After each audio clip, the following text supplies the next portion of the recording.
रूस मास्को का इलाका मोज़क शहर, जोआखम और उना का चर्च। हम चर्च के अंदर जाते हैं।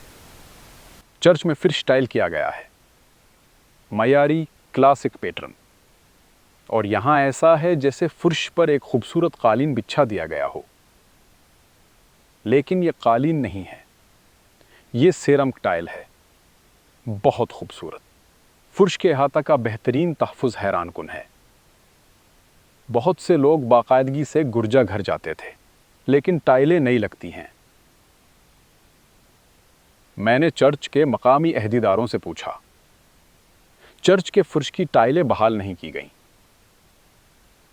ये बहुत आला मयार की पुरानी टाइलें हैं, हालांकि 1.5 सदी गुजर चुकी है। यहां एक सनतकार का लिखा हुआ है, चुसुरदूर मास्को रेड गीट का इलाका। दरहकीकत ये कोई सनतकार नहीं बल्कि सील्स का नुमाइंदा है। सेरामिक टाइलें जर्मन कंपनी विलरॉय और बॉख ने तैयार की थीं।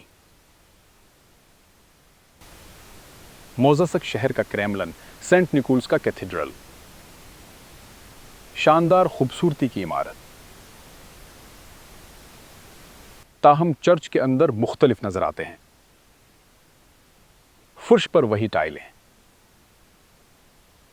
मुख्तलिफ जगहों पर मुख्तलिफ रंग और मुख्तलिफ नमूने बनाए जाते हैं। मंदिर के फर्श पर तारों भरा आसमान, बहुत मुतनऊ डिज़ाइन और पैटर्न। इस चर्च में जगह जगह सेरामिक टाइलें गर गई हैं। सनतकार का निशान नजर आने लगा। वारसा से पोलिश कंपनी मेरीवल, जर्मन कंपनी विलरॉय और बॉख। मेटलच मर्जिग लिखा हुआ यह इशारा करता है कि ये असली जर्मन टाइलें हैं, यानी जर्मनी में बनाया गया है। अगर रूसी मानने वाले आला मयार और खूबसूरत टाइलों पर खड़े हों तो खुदा से दुआ बहुत बेहतर होती है। पोलैंड और जर्मनी में बनाया गया।